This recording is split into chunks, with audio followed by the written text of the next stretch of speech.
Evo, dragi nazočni, sve vas srdačno pozdravljam u ime Biblijskog instituta i u svoje osobno ime. Posebno bih pozdravio promotore večerašnje knjige, koji će danas, nadam se, imati glavnu riječ. Večeras smo se okupili kako bismo na jedan način, svečani način, predstavili knjigu naslova Na izvorima kršćanskog štovanja, kontekst i karakter najranije kršćanske pobožnosti. I ova knjiga autora Larry Hurtada je, možemo reći, jedan vrijedan doprinos u našem hrvatskom kontekstu, s obzirom da smo imali vrlo malo knjiga, odnosno imamo vrlo malo knjiga ovakvog sadržaja. O samom autoru možda par riječi. Rođen je u Kansas City u državi Missouri 29. prosinca 1943. godine, znači usred ratnih zbivanja. Školovao se na Central Bible College i Trinity Evangelical Divinity School. Doktorirao je 1973. godine na sveučilištu Case Western Reserve.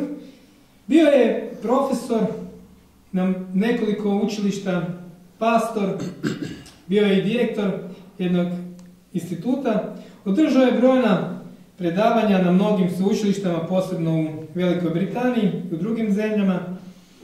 Na sveučilištu u Edinburgu osnovao je Centar za proučavanje kršćanskog porijekla, gdje je naglasak stavio na prva 3 stoljeća kršćanstva. Napisao je 11 knjiga i brojne članke.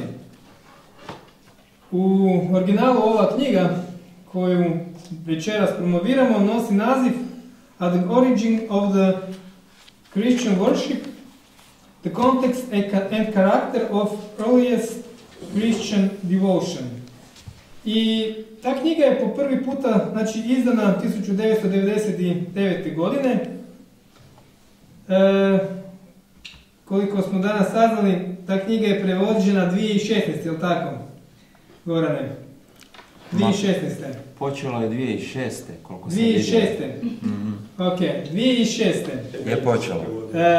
Znači, nekakvih 7 godina nakon prvog tiska, i možemo reći da je ova knjiga u stvari dugo vremena bila samo u obliku materijala, u obliku skripti za jedan predmet koji se održava ovdje na jednom kolegiju, u okviru jednog kolegija, kršćansko bogoštovlje. Zahvaljujući doktoru Stepu, ona je bila u stvari, doktoru Sibliju, ona je u stvari prvotno i bila prevođena upravo za potrebe tog kolegija na hrvatski jezik. I jedan dugi niz godina čekala je da bismo ju mi objavili.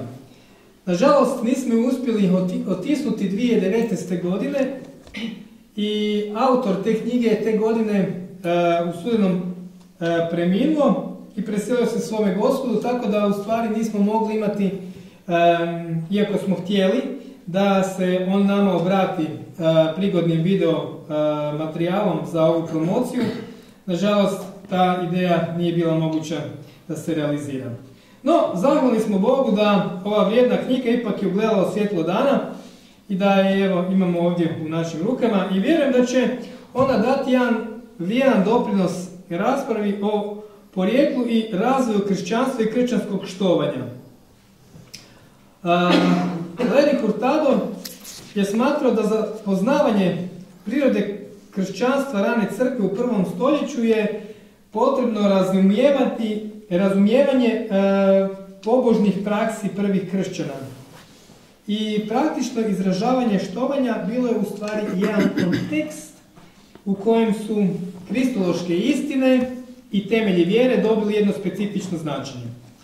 O samom sadržaju knjige više će nam reći večerašnji promotori, a ja bih samo citirao jedan isječak iz Toronto Journal of Theology, u kojem je rečeno da ova knjiga, citiram, na način koji je i inovativan i izazovan, Hurtado nastoji locirati ranokršćansku teologiju u kontekstu ranokršćanskog štovanja, a ne obrnuto. Uspoređujući kršćanske prakse opisane u Novom Zavjetu s alternativnim vjerskim izrazima iz suvremenog medijskog svijeta. Kao bogat izraz u kršćansko štovanje, u svom društvenom kontekstu, Hurtadov pristup orijentiran je na praksu koja donosi mnogo plodova, uključujući njegovu spremnost da predloži toliko obećavajuće načine za daljnje istraživanja i raspravu. I da ja ne bi više dužio, pozivam sada da jednim pljeskom pozdravite večerašnje promotore, a nakon tog aplauza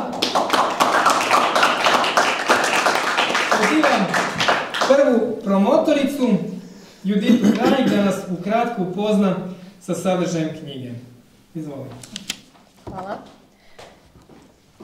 Dakle, u kontekstu zapravo osnivanja tog centra za istraživanje izvora kršćanskog štovanja, Hurtado se bavio, kako je Daniel rekao, i proučavanjem tih prva 3 stoljeća konteksta u kojem su nastale, u kojem je kršćanstvo i u kojem su te grupe štovanja nastale i obilježja koja su koristila.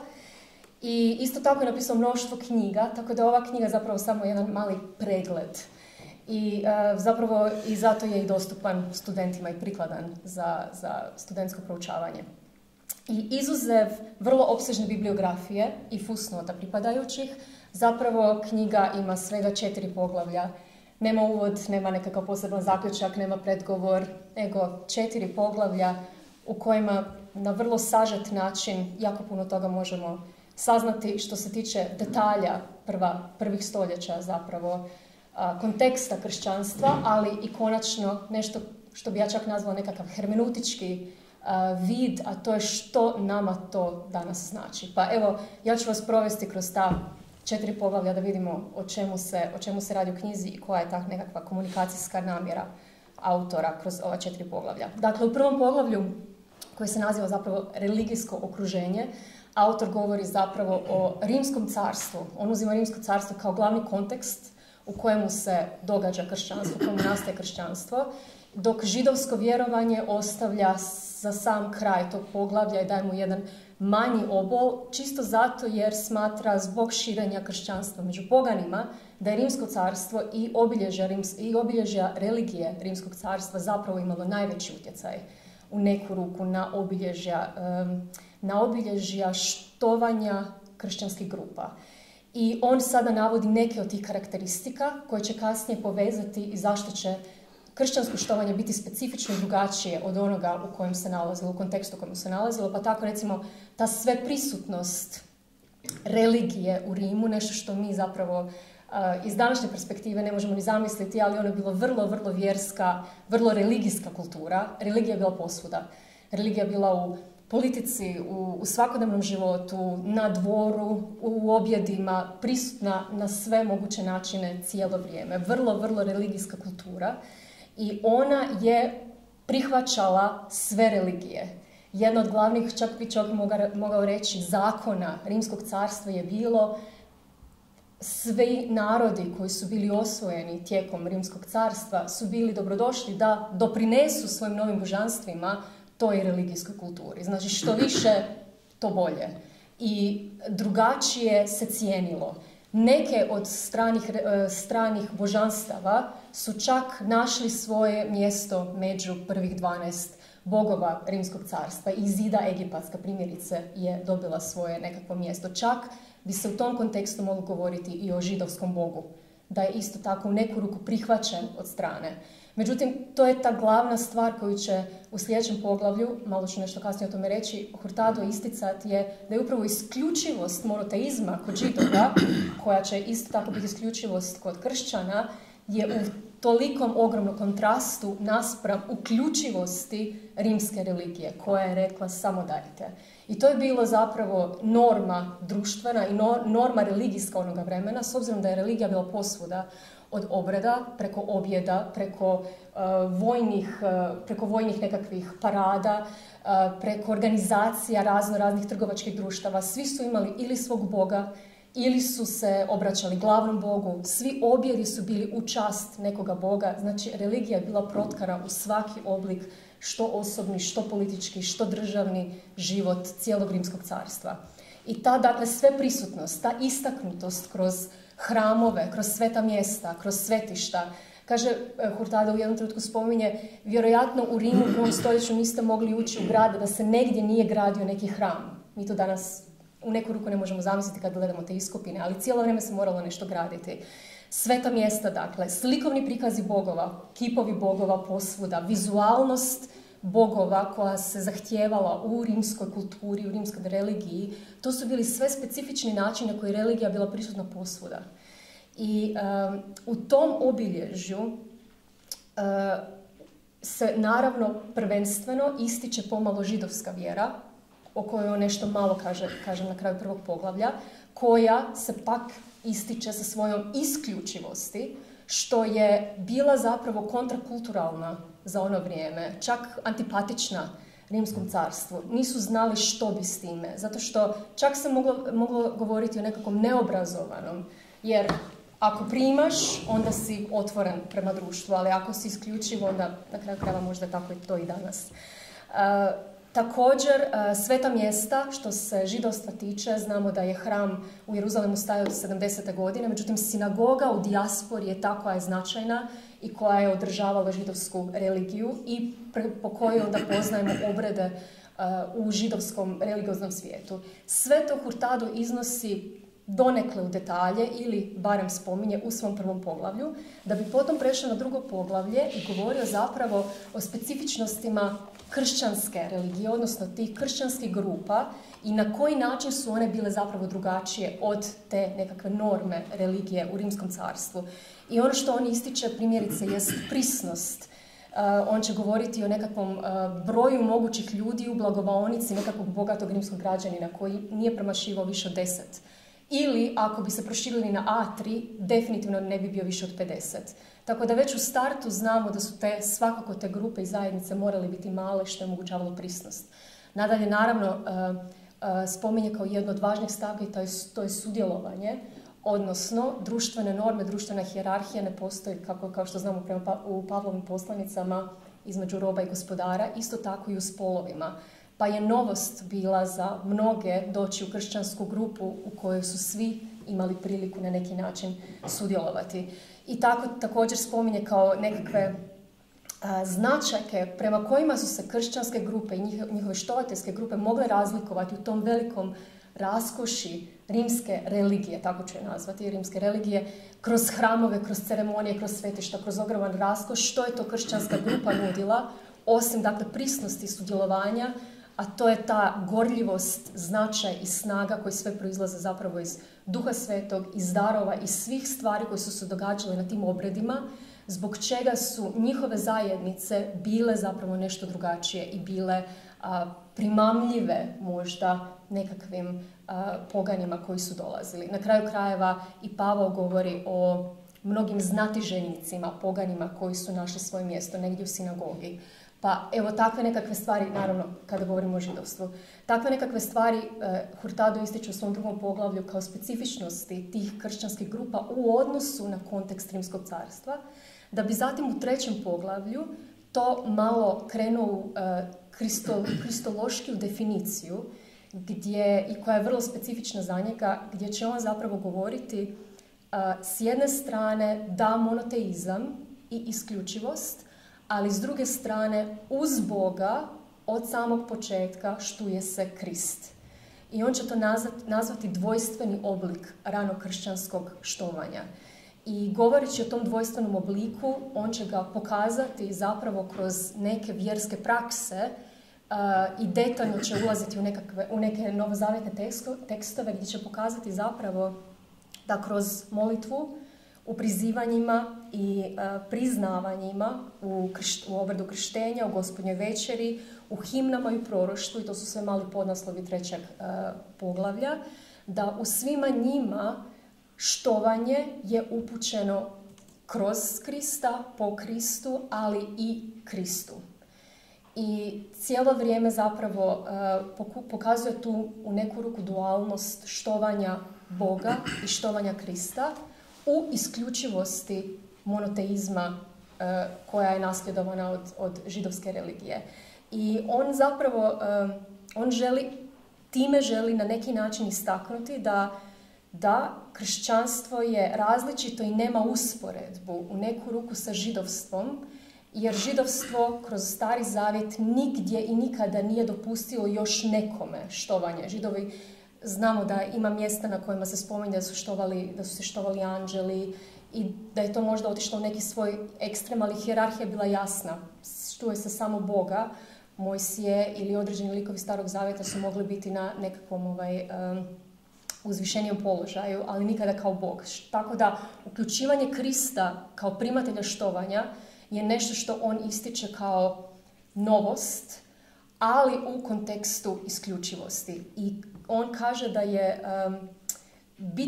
bitno je to pokazati zato jer pri tome nije nastao nikakav novi kult kao što bi nastao u rimskoj religiji, u smislu da, znate, imate Zeusa, pa sad imate njegovu ženu Heru i sad ona ima svoj kult, pa Atena ima svoj kult, pa nastane novi bog, pa on je zadužen za određeno područje. Ono štovanje koje je pripadalo Bogu sada pripada i Kristu. I to je ono što on pokušava istaknuti kroz to svoje 3. poglavlje. I u 4.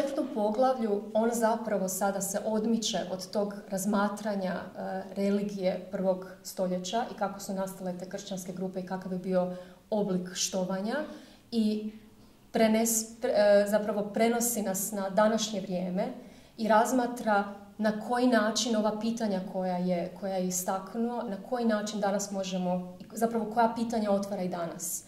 Pa jedno od pitanja s kojima kreće zapravo jest pitanje monoteizma danas, odnosno pitanje na koji način se ljudi mole i kako razumiju zapravo trojstvo i osnove kristologije koje su zaključene u prva 4 stoljeća.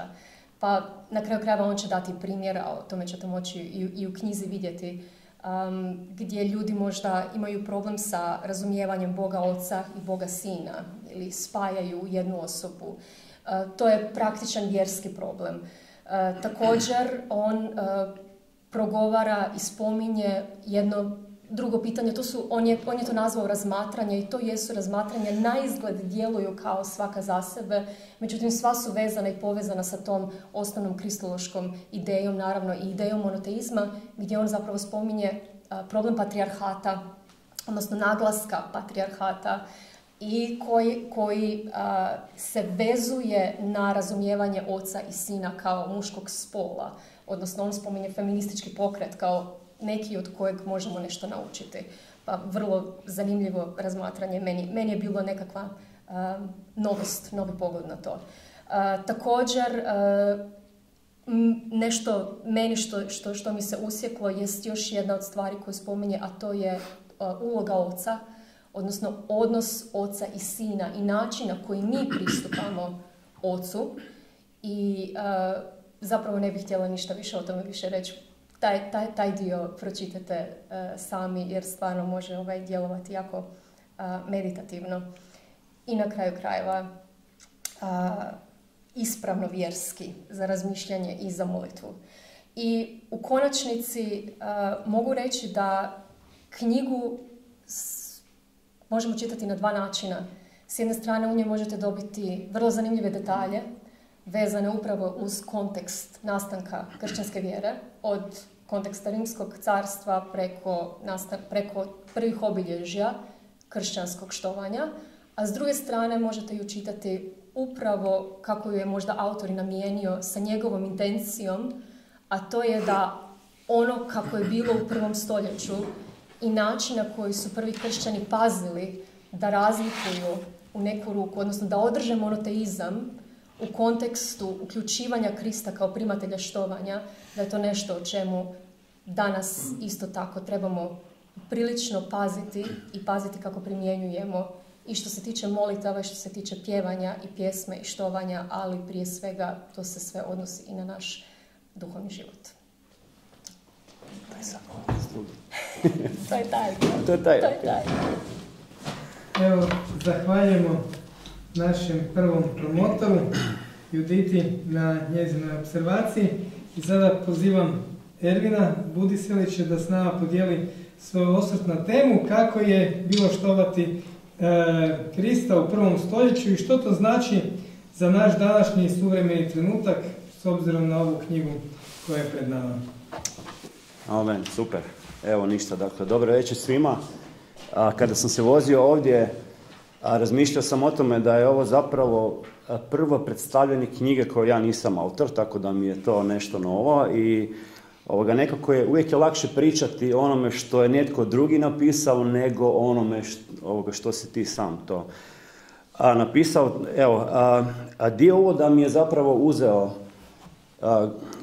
Daniel, zato što da, moja prva misao ovdje koja mi dakle stoji da je moj prvi susret s ovom knjigom bio kada sam bio mlad, dakle student teologije, i to je bio jedan znači predmet kršćansko štovanje kojeg nam je tada držao dr. Tom Sibley. Evo, žao mi je što on nije ovdje danas među nama. On je zapravo krivac zašto je ova dakle knjiga, mislim krivac, između ostalog zašto je ova dakle knjiga ugledala svjetlo dana. I ono što mi je bilo nekako baš posebno kod te knjige, to je bila prva knjiga u kojoj sam ja nekako dobio taj dojam, tu jednu znači sliku kako je to bilo štovati Krista u tim prvim stoljećima kršćanske vjere. Dakle, to je bila znači prva knjiga koja mi je nekako dala taj uvid kojeg nisam prije imao. Naravno, to je bila knjiga napisana na engleskom jeziku, ali se još nekako mogu sjetiti tog nekakvog dojma, tog nekakvog wow osjećaja, aha, znači tako je to bilo. I sad dok je prva dakle promotorica pričala nešto o tome, moj pogled je bio na naslovu knjige i možete vidjeti da on u sebi ima taj izraz izvori.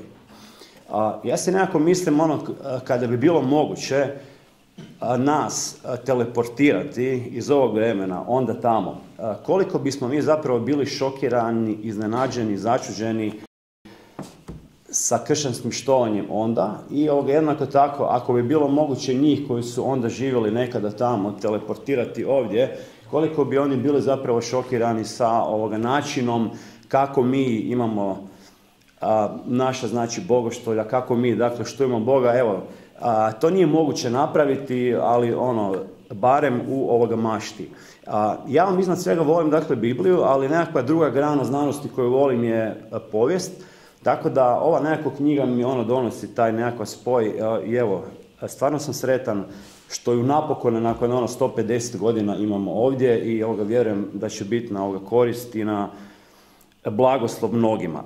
Što se tiče dakle sadržaja onoga o čemu ću ja dakle pričati, evo kao osoba koja već dugi niz godina vodi znači slavljenje dakle u crkvi i kao teolog koji promišlja o tome koliko su kvalitetna naša bogoštolja i kako to možemo raditi dakle, kvalitetnije. Ja bih htio dakle, u ovom predstavljanju nekako probati prikazati što mi možemo naučiti od onih koji su znači, štovali Krista prije nas. Tako da će to biti moj nekakav sadržaj i na tom tragu želim dati 2 poticaja, mogao bih dati više, ali nemam više nego nekih 15 minuta. Želim istaknuti 2 dakle, poticaja koja nam ova knjiga donosi i čisto da ne bi bilo zabune. Znači, pojam dakle, štovanja ide puno šire od samog slavljenja Boga dakle, pjesmom. Mi obično kažemo danas worship, pa onda to nekako nam je, kako da kažem, rezervirano za slavljenje Boga pjesmom. Ali taj pojam štovanja ide dakle puno šire. Jel? Pa evo ovako, dakle poticaj dakle broj 1. Kada spojite ono što autor govori na strani 56 pa do strane 71 i isto tako od stranice 130 pa do stranice 132, autor ističe da naše štovanje ima zapravo 3 dimenzije. Znači, svaki puta kada se nađemo zajedno, mi činimo 3 dakle, stvari. Prva stvar, mi nešto činimo za Boga. Dakle, postoje nekakve aktivnosti koje mi dakle, činimo za ovoga Boga. A onda nadalje, u našem štovanju Boga ovdje na zemlji, autor ističe da se mi zapravo, ključna riječ, priključujemo tom, dakle, štovanju Boga koji se odvija gore. Tako da će autor reći da bi zapravo naše, znači, štovanje Boga ovdje na ovoj zemlji trebala biti imitacija nebeskog štovanja. I onda treća, dakle, dimenzija bogoštovlja našeg jest da je Bog prisutan među nama i da on bi trebao među nama djelovati. I to je ovako jako dobar, znači, prikaz onoga što se dešava svaki puta ili bi se trebalo dešavati svaki puta kada se nađemo zajedno. Dakle, mi nešto činimo za ovoga Boga, mi se sa našim štovanjem nekako konektiramo, spajamo sa onim što se dešava tamo gore i isto tako Bog je, znači, među nama, dakle, prisutan. Jer ako Bog nije među nama, onda smo mi, onda bi to moglo biti, ajmo ga nazvati, društvo mrtvih pjesnika, klub nekakav, ne znam, društveni. Mislim, dakle, ako Bog nije među nama prisutan, po čemu se onda naš sastanak razlikuje od ovih ostalih nekakvih skupova, skupština, klubova, udruga? Tako da sviđa mi se kako to autor predstavlja i na temelju toga što autor kaže, mene ova knjiga potiče da se zapitam barem 3 stvari ili da postavim barem 3 pitanja vezano uz naše, znači, bogoštovlje. Vjerujem da neću reći ništa pogrešno ako ću reći da je za većinu naših, dakle, crkava nedeljno bogoštolje nekako središte crkvenog života, jel? Ili štovanja, dakle, Boga. I moje onda pitanje je, ako je to tako ili kad je to već, dakle, tako, koliko onda mi zapravo duboko promišljamo o, prosta riječ, teologiji naših, dakle, kršćanskih sastanaka. Dakle, koliko duboko, znači, promišljamo što radimo i zašto radimo to što radimo. I onda jednako moje pitanje je koliko se zapravo trudimo dobro pripremiti to nedeljno, znači, bogoštolje, kad nam je, eto, već zapravo središte našeg nekakvog dakle, crkvenog štovanja. Evo, to je jedno, znači, pitanje koje možemo postaviti na temelju ove, dakle, knjige. A drugo pitanje je koje se, znači, postavljam, dakle, ako je nedeljno bogoštolje toliko važan dio našeg kršćanskog štovanja, onda isto tako vjerujem da neću promašiti ako ću reći da pjevanje, dakle, pjesama ili ono što mi zovemo slavljenje jest jako važan dio isto tako našeg, znači, bogoštolja. I onda imate neke ljude koji će reći, koji zapravo kritiziraju ove suvremene pjesme, i onda će reći da dobar dio tih, dakle, suvremenih, modernih pjesama koje, eto, dakle, pretežno dolaze sa zapada su takozvane me songs. Znači, to su nekakve pjesme koje većinom pjevaju o nama. Ja ću reći, ja se isto tako slažem s time, ali ću isto tako reći da nije, dakle, problem to što mi imamo, dakle, pjesme koje pjevaju o nama, ali problem je u tome što mi se čini da ih u kontekstima naših, dakle, crkvenih bogoštolja ima ipak možda malo previše. A nekako ima premalo pjesama koje, dakle, tekstualno govore o tome tko je Bog, što on čini, i malo je nekakav poticaj, evo, za sve nas koji smo uključeni u tu organizaciju bogoštolja. Evo, ja vas ovako potičem da prođete kroz knjigu Otkrivenja i da onda nađete dijelove, dakle, te, znači, knjige gdje nam se nudi, gdje nam se daje mali uvid u taj prizor nebeskog štovanja, dakle, Boga. Pa ako bismo sve to, dakle, sustavno prošli i ako bismo izvukli sve te cvebice koje nam se daju kroz te, dakle, prizore u toj knjizi Otkrivenja, vjerujem da bismo bili zapanjeni koliko malo ima tih me songova, a koliko je u središtu tih, dakle, pjesama Bog, ono tko on jest i ono što je on napravio ili ono što će napraviti. Tako da je to bi moglo biti jedan jako dobar korektiv ovim našim, znači, suvremenim pjesmama. I treće pitanje koje si postavljam je je li na našim bogoslužjima Bog uistinu djelatan i aktivan, ili se ipak više svodimo na ono što mi činimo za, dakle, Boga. Znači, kada se nađemo zajedno, kada imamo to zajedničko štovanje Boga, je li taj naš skup, je li taj naš, dakle, sastanak, sastoji li se on pretežno od onoga što mi činimo za Boga, ili je isto tako Bog među nama ovdje, znači, prisutan i on čini isto ono nešto svoje što on želi, dakle, među nama činiti. Ima jedan pojam kojeg ja kao roditelj ne volim, to je, znači, pojam dosade. Dakle, vi koji imate, znači, djecu malu ili ste ih imali, znate da djeca danas često puta se žale da im je ono dosadno. Nakon 5 minuta dosadno, pa im onda daš nešto, pa im onda to nakon 3,5 sekunde postane dosadno. I ja sam si malo promišljao o tom, dakle, pojmu i nekako mi se čini da razlog zašto djeca toliko danas često spominju taj pojam, dakle, dosade, je što mi živimo u tom nekom vremenu hiper, znači, podražaja. Pa onda sve što nekako je onako normalno, onda nam to je nekako, znači, dosadno. Sada, zašto spominjem primjer djece koja nekada često puta koriste pojam, dakle, dosada? Pa ne znam, jeste li možda susreli kršćane koji će reći da im je u crkvi dosadno? Ili će možda reći da su naša, dakle, crkvena bogoslužja dosadna.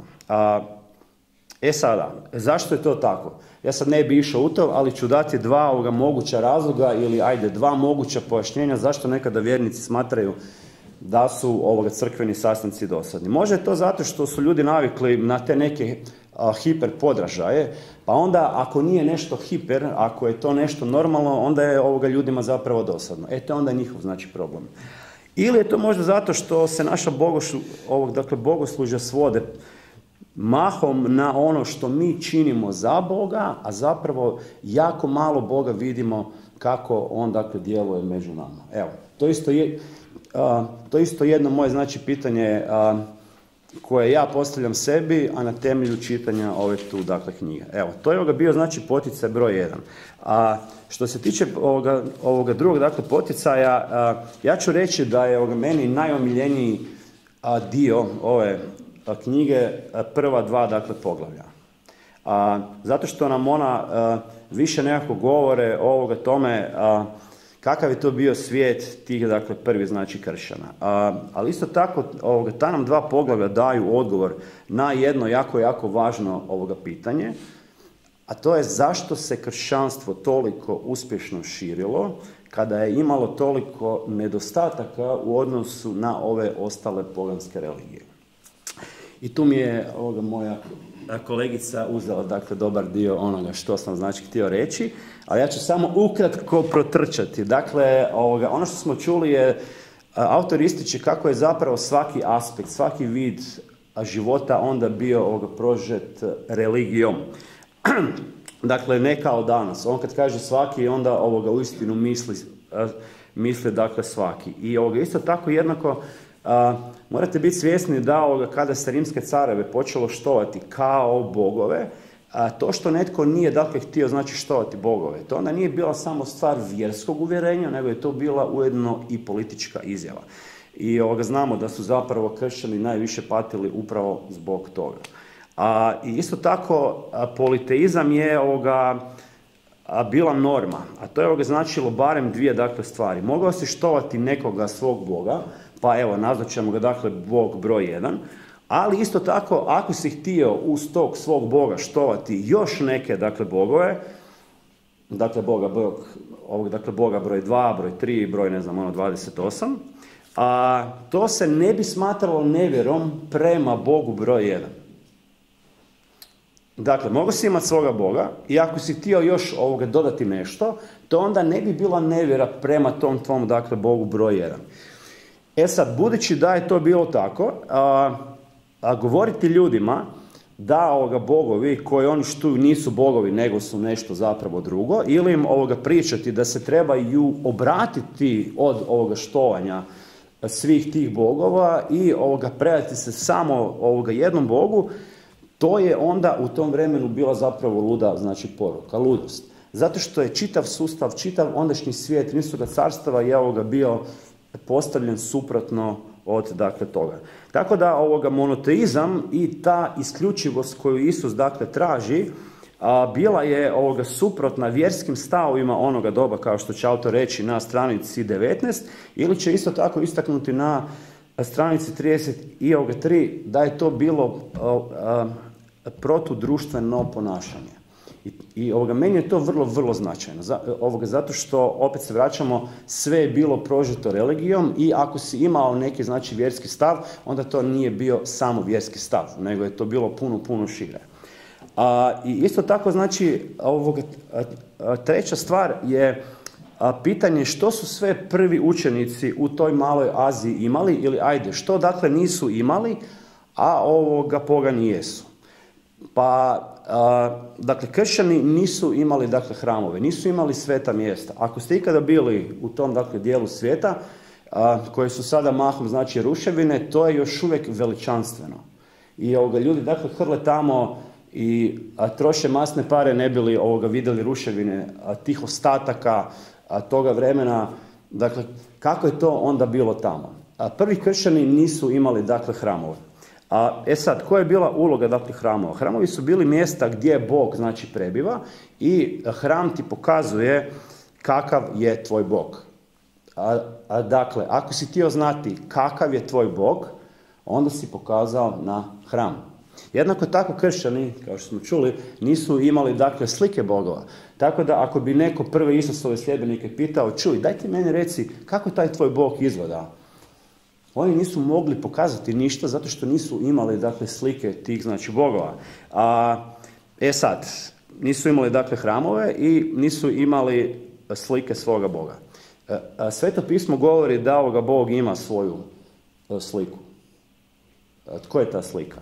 To smo mi, dakle, ljudi. I isto tako Sveto pismo govori da mnoštvo vjernika čine jedan hram. Dakle, Bog ima svoj hram. I onda sada pitanje, dakle, ako, znači, hramovi između ostaloga služe da pokažu kakav je Bog, kako mi možemo pokazati kakav je naš Bog? Imamo li nekakvu, znači, zgradu, sliku, video da ljudima pokažemo kakav je naš Bog? Ako smo mi hram Božji, onda smo mi ti koji zapravo otkrivamo i pokazujemo kakav je, dakle, Bog. Isto tako nisu imali, dakle, svećenike, nisu imali, znači, posebnu kastu ljudi, nisu imali ceremonije, obrede, ili ajde, jesu, imali su ih, ali, znači, u usporedbi sa tim poganskim obredima to je bilo onako jadno i to je bilo, znači, dosadno. I te su zapravo ceremonije bile raskošni prizori za sva ljudska osjetila s nakanom da kod tebe stvore iskustvo i da te onda otvore za još veće, dakle, štovanje, znači, Boga. I isto tako te su, dakle, ceremonije bile način pokazivanja odanosti carstvu. I još jedna stvar koju ti naši prvi Isusovi sljedbenici nisu imali, a to je da nisu imali, znači, žrtve. I onda se vi sad možete misliti, pa, mislim, šta sad? Morate znati da su, dakle, žrtve bile, ja bih rekao, najveći izvor za meso. Tako da ako ste htjeli jesti meso, onda vam je bilo svakako u interesu da odete na ta, znači, poganska, znači, bogoštolja, a ako ste volili jesti, dakle, čušpajz, onda niste imali tu, dakle, znači, kušnju. Znači, pitanje je bilo, što sve prvi kršćani nisu imali, a što su imali, dakle, pogani? I onda sada pitanje, zašto bi netko htio ostaviti sve to i krenuti slijediti Isusa Krista kao svog jedinog Boga i kao svog jedinog gospodara? Jer, kao što autor ističe, gubitak tog vjerskog načina života, made in Rimsko carstvo, je isto tako značilo i napuštanje kako društvenog, ali isto tako kulturnog aspekta, dakle, življenja. Dakle, pitanje je zašto bi netko htio ostaviti sve te prednosti i slijediti Krista, postati dijom, dakle, crkve koja nije imala niti, znači, približno toliko resursa, toliko toga kao što su imali, dakle, znači, pogani. Autor nudi nekoliko odgovora, a ja ću ovdje izdvojiti dva i to ću reći nekakvim svojim jezikom. Dakle, znači, prvi razlog zašto bi netko htio ostaviti sve to, dakle, svu tu raskoš je bio taj što je bio Bog, znači, djelatan među svojim narodom i on je očitovao sebe na tim, dakle, kršćanskim, znači, sastancima. Drugim riječima, nije bilo dosadno doći u crkvu. Znači, to je, dakle, prvi razlog koji će, ili ajde, a to je jedan od razloga koje autor ističe. A druga stvar je, jedna od dakle, stvari koje, znači, ljude privukla, dakle, Kristu, nisu bile aktivnosti. Zašto? Zato što kršćani su imali jako malo toga za ponuditi. Pogani su imali puno veću listu ceremonija, događaja, susreta, aktivnosti ovih onih, ali ono što su oni imali, dakle, kršćani, jeste bila kvaliteta odnosa i zajedništva. Ako čitate Novi Zavjet, naravno da te, znači, prve zajednice nisu bile savršene, ali vjerujem da su to dva razloga koja su zapravo bila, znači, prednost Isusovih sljedbenika koji nisu imali puno toga, ali su imali to. Bog je bio među njima djelatan i isto tako ta jedna, dakle, kvaliteta odnosa i ovoga zajedništva. Mi živimo u tom vremenu aktivnosti, trebamo se paziti da ne zagubimo tu jednu kvalitetu odnosa i ovoga zajedništva, zato što Isus nije rekao da će nas poznati po nego će nas poznati po ljubavi. Tako je, da. I evo, u dakle, zaključku knjiga nije, dakle, debela, vidite, tanka je, ali je meni, znači, itekako vrijedna, zato što nas knjige poput ove vraćaju nas nekako u povijest i pomažu nam da onako barem nekako mentalno hodamo u cipelama tih, dakle, ljudi prvih, znači, Isusovih sljedbenika i na taj način možemo nešto od njih i naučiti. I isto tako ove, dakle, knjige, ili ajde, knjiga poput ove daje nam jako puno materijala za promišljanje o čitavom nizu, dakle, drugih tema, posebice zato što iako mi danas ne živimo ili nemamo neke prevelike, dakle, sličnosti sa Rimskim carstvom, reći ću da su, dakle, duhovno govoreći, neke stvari ipak ostale iste. Tako da, knjiga, iako, znači, govori o tom razdoblju od prije 1800, 900 ili 2000 godina, itekako je i za ovo naše vrijeme danas relevantno. Evo. Toliko s moje strane. Hvala. Evo, zahvaljujemo Edvinu na njegovom trudu, angažmanu i doprinosu vezano za ovu promociju. A sada pozivam našeg posljednjeg promotora, Gorana Medveda, da nam kratko da se obrati s nekoliko riječi o temi korištenja instrumenta, ali tako, u šlavljenju. Pjevanja, znači i štovanja vezano u samu knjigu. Hvala. Evo, ja sam služio kao prevoditelj za ovu knjigu na poticaj Toma Siblija prije puno godina i kad je Ervin poslao mail u vezi promocije ove knjige i pitao je tko bi šta mogao reći, ja sam se htio našaliti i ja sam napisao ja bi mogao reći nešto o prevođenju knjige. Ja sam mislio kao to je šala, a Ervin je to ozbiljno shvatio i onda me stavio u program da kažem nešto o prijevodu knjige. A kad se ne znam šaliti šta? Možda sam ja samo to shvatio kao šalu, ali to je jedna zgoda, a druga zgoda je da što se tiče pjevanja u štovanju, ja sam bio član ove ovdje zajednice, Kristove crkve, i Kristove crkve ne koriste instrumente u štovanju, a bila je jedna grupa nas koja se zalagala koji su htjeli uvesti to, da koristimo instrumente, jer nam je to nekako bilo življe i bolje doživlja i tako dalje. A kad sam prevodio Hurtadovu knjigu, on je tvrdio da prvi kršćani nisu koristili instrumente, tako da mi nije onak sjeo na prvu, protiv mog mišljenja. Evo ukratko nekih 5 minuta, samo da pročitam što Hurtado kaže o pjevanju.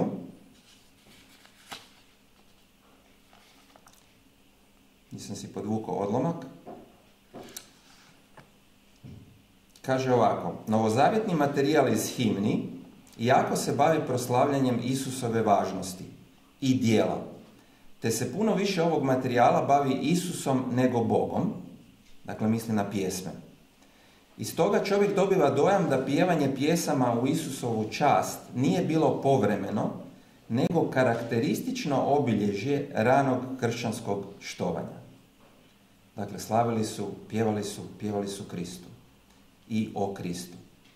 To je naravno upravo onakav dojam o ranom kršćanskom štovanju kakav se nalazi u Plinijevom poznatom pismu Trajanu, 111. 112. godina poslije Krista, koje spominje običaj antifonalnog pjevanja Kristu kao njihovom Bogu, a pjevanje se ovdje treba shvatiti kao pjevanje a cappella, dakle bez korištenja instrumenata. Kristološko pjevanje također se spominje u pismima Ignacija iz Antiohije, koji je približno suvremenik Plinija. I treba također zamijetiti da osim materijala iz himni u Novom Zavjetu i drugim ranokršćanskim izvorima, najvjerojatnije da je velik dio najranijih kršćanskih himni sadržavao pjevanje starozavjetnih psalama koji su se tumačili kristološki. Dakle, gledao se taj tekst u svjetlu objave Isusa Krista. Dakle, to je nešto o Hurtadu. Našao sam nešto i u našoj, odnosno što Hurtado kaže o pjevanju u štovanju. Našao sam nešto i u ovoj našoj knjižici Riječ koja preobražava, koja upravo govori o nekim stvarima što su govorili Judita i Ervin, koliko je recimo govori o pozadini Novog Zavjeta, o Rimskom carstvu, koliko je religija bila svugdje prisutna i ti hramovi sagrađeni idolima i štovanje idola i tako dalje. Isto tako ima članak Biblija i glazba i kaže ovako: jedna od najvažnijih razlika koju je rana crkva pokušavala istaknuti je odvojenje od poganskih kultova. Da bi to učinili, oci rane crkve žestoko su se protivili instrumentalnoj glazbi i plesanju. U ranom 3. stoljeću Klement Aleksandrijski uzviknuo je da nepravilna kretanja aulosa, psaltira, pripjeva, plesova, egipatskih čegrtaljki i drugih takvih igračaka postaju potpuno nepristojna i čudna i dovode do teatralnog pijanstva. Međutim, u kasnom 4. stoljeću stajalište se promijenilo. Ne smijemo se kloniti glazbe zbog praznovjerja poganih, piše Augustin. I kasnije nadodaje: citre i drugi instrumenti mogu biti od pomoći u razumijevanju duhovnih stvari. Dakle, zanimljivo. I onda sam došao do jednog autora kojeg Hurtado spominje kao svoj izvor, William Shepard Smith. On je napisao knjigu Glazbeni aspekti Novog Zavjeta na engleskom jeziku. Ja nisam mogao doći do te knjige, ali sam došao do recenzije. I kaže ovako: Smith je pronašao, u svom istraživanju, da je štovanje rane kršćanske crkve u biti nasljedovalo štovanje iz židovskih sinagoga, a ne iz židovskog hrama. Jer u židovskom hramu su se na velike koristili instrumenti, jel tako? Ima puno zapisa o tome. A u sinagogi ne, u sinagogi se samo pjevalo. I također je postojalo pjevanje koje je bilo ne kao štovanje Boga, nego pjevanje kao pratnja tekstu. Ako sam dobro zapamtio, samo da pogledam. Dakle, on poriče da postoji ikakvog dokaza da je rana crkva koristila instrumente u štovanju. S druge strane, Smith je otkrio da su također neki rani kršćani osudili korištenje instrumenata. Smatrali su da instrumente treba odbaciti zato što ih koriste poganski kultovi. Dakle, isto ovo što je u stvari otkrio Hurtado. I Smith zaključuje da u novozavjetno doba nema dokaza da su se instrumenti koristili u štovanju crkve, ali od srednjeg 2. stoljeća do 5. stoljeća možemo naći reference na instrumente, odnosno govor o instrumentima, gdje neki govore protiv njih, a neki za njih. Dakle, stvari su se očito mijenjale. Ja smatram, znači, da su ti rani kršćani o kojima smo čuli u Rimskom carstvu zaista htjeli biti drugačiji od poganskih kultova i zato nisu htjeli koristiti instrumente. Ali kasnije, kako su se stvari mijenjale, neki su to prihvatili kao normalno. I ja sam sad htio jednostavno skočiti iz tog vremena na naše današnje evanđelsko kršćanstvo i povući neke paralele, zato što danas nailazimo na gotovo iste rasprave u vezi pjevanja, sviranja i tako dalje.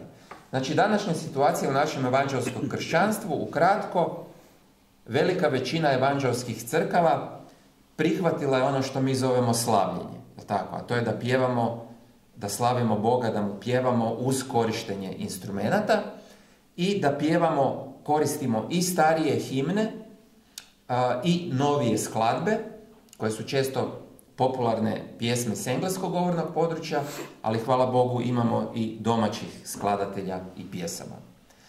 U samom izvođenju takvog slavljenja i pjevanja neke crkve više teže miru i dostojanstvu, a druge teže da to bude više jedno živo pjevanje, da se dižu ruke, da postoje određeni pokreti tijela, kako bi rekao, da se malo više uživimo u slavljenju. Ja znam reći ljudima, u zajednici u kojoj sam sad, slavljenje traje otprilike 45 minuta. I onda kažem ljudima, bolje ti je da se uživiš ili će ti biti dosadno 45 minuta. Ovdje se nalazimo u prostoriji Kristove crkve. Kristove crkve, tradicionalne Kristove crkve, pjevaju bez instrumenata i smatraju da je jedino takvo pjevanje, jedino takvo štovanje Boga njemu ugodno, kada koristimo svoj glas. Odnosno, smatraju da je dodavanje instrumenata na zajedničkom nedjeljnom bogoslužju poganski običaj i da je Bogu neprihvatljiv. To je njihov stav. Oni tvrde da Novi Zavjet upućuje isključivo na pjevanje Bogu, jer tako, zato što piše da su Isus i učenici otpjevali psalme. Pavao kaže da pjevamo jedni drugima, jel tako, ne da sviramo jedni drugima. Tvrde da Novi Zavjet upućuje isključivo na pjevanje Bogu, ne i sviranje, jer se u Novom Zavjetu nigdje ne spominju instrumenti pri slavljenju. Međutim, spominju se u knjizi Otkrivenja, u nebeskom slavljenju se spominju instrumenti, međutim oni za to kažu da je to, jel da, slikovito, metaforički. To je vjerovanje, recimo, tradicionalnih Hristovih crkava. I sad naiđem neki dan na osvrt jednog vjernika koji se osvrnuo na jednoj Facebook kršćanskoj grupi na današnje pjevanje i štovanje i kaže ovako: potrebna nam je reforma na području kršćanske glazbe zato što je rock pop ritam okultna trans tehnika. To je kao da kristijaniziramo jogu. Rock pop ritam s naglašenim bubnjem u bitu je trans ritam koji se koristi u kultovima. Time se ukupno prije ili poslije otvara vrata demonima, htjeli mi to priznati ili ne, i to se uvuklo u kršćanstvo kao kršćanski rock i što šta drugo, ali to nije razlog da ne napravimo reformu i izbacimo to iz svog života i svojih zajedništava. Jer rock pop ritam je poput joge tehnika iz okultizma koja nam je podvaljena da demoni mogu imati pristup da rade štetu u našim životima. Ja se apsolutno ne slažem s time, ali evo, htio sam vam pokazati da i danas postoje debate, rasprave oko istih stvari. Kaže, ima toliko lijepih i normalnih narodnih stilova glazbe, koji nisu trans tehnika iz kultova, nego mirna potpora tekstu i veselosti u Bogu, bez opijanja i transa, tako da nema nikakve potrebe da se poseže za takvim ritmovima. Evo, to je viđenje jedne osobe, možda i više osoba, možda i puno njih. Ja smatram da to nije tako, da ne možemo na taj način otvoriti prostora, ako slavimo Boga, ako slavimo Krista i koristimo neki bit ili melodiju, da istovremeno da otvaramo prostor zlim duhovima, da ulaze u naše živote i naše zajedništvo, mislim da to nije točno, da to nema smisla, da to ne može tako biti. Uglavnom, evo, samo par stvari za razmišljanje. Zašto danas pjevamo tako kako pjevamo? Zašto danas štujemo tako kako štujemo? Toliko od mene. Hvala na pažnji.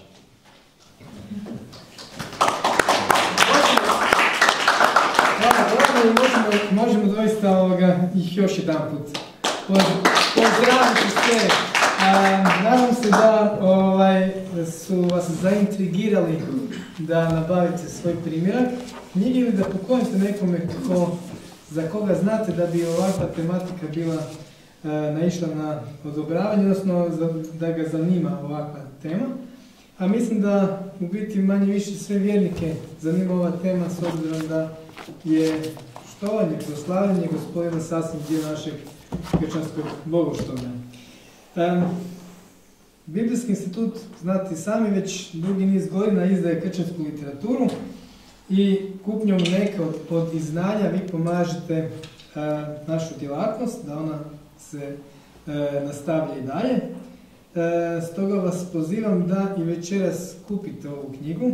Međutim, ima jedno iznenađenje, to mi je palo na pamet, tokom ove promocije. Naime, cijena knjige je 80 kuna. Ali s obzirom da nas nema jako puno, ja sam odlučio da ovu knjigu podijelimo vama koji ste najhrabriji, pa ste došli, ali sa obvezom da zaintrigirate druge da ju kupe. Tako da, opet nije besplatno. Naravno, ako znate već sada za nekoga da bi knjiga dobro došla, opet je 80 kuna. Tako da, jednu dobijete besplatno, drugu kupite. Evo, i na samom kraju pročitat ću riječi blagoslova koje su zapisane u knjizi brojeva, u 6. poglavlju, s obzirom da smo na Biblijskom institutu, onda je vrijeme u stvari i prilika da završimo sa biblijskim retkom. To su poznati reci blagoslova, neka vas blagoslovi Gospodin i neka vas čuva, neka vas Gospodin licem svojim obasja, milostiv nek vam bude, neka pogled svoj Gospodin svrati na vas i mir vam donese. Još jedan put zahvaljujem se svima koji ste došli i sve vas pozivam da nastavimo naše druženje uz kavicu, kolačiće i tamo u pretvorju. Do sljedećeg susreta, lijepo vas pozdravljam, želim vam svima mir i dobro.